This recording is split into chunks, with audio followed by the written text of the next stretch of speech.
Hello and welcome to the weekly fundamental review for the week of August the 11th to the 15th.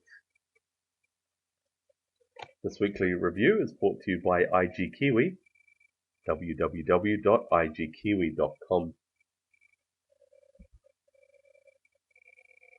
Quiet start to the week with just housing starts out of Canada.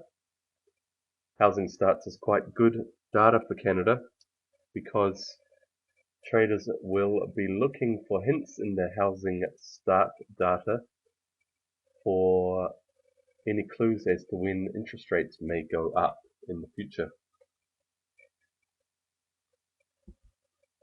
Moving to Tuesday, and still pretty quiet on Tuesday, with business confidence data out of Australia and out of Europe, German economic sentiment.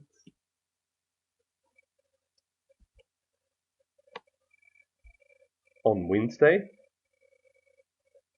we will be watching with close eyes the GDP data out of Japan, just to see if there is any effects of the weaker yen and whether Abenomics is having any effects on GDP. Then out of China, staying in Asia, we will see industrial production data.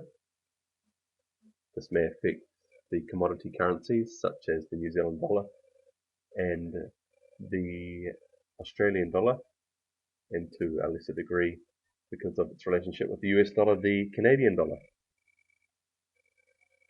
Out of the UK, we will see unemployment data with the claimant count change for the month and the unemployment rate. Also, we will see the Bank of England Governor Carney speaking.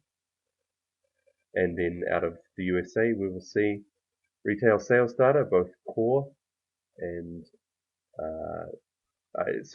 core will be the one to be looking at.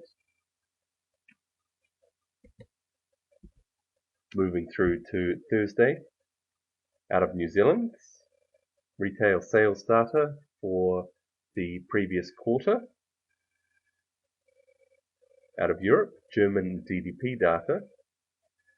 And then later on, the flash GDP data for the whole of the European Union.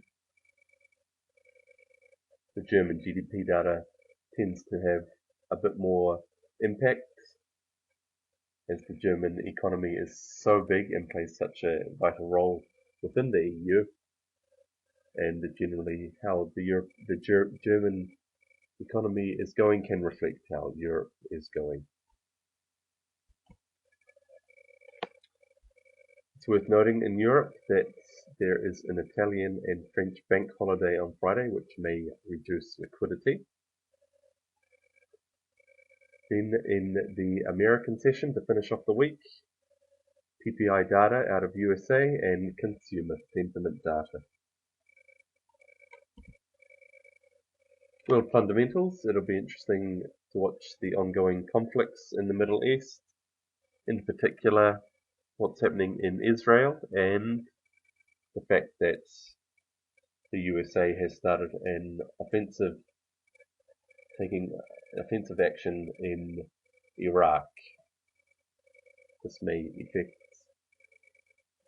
not only oil and gold prices, but also risk aversion in the markets.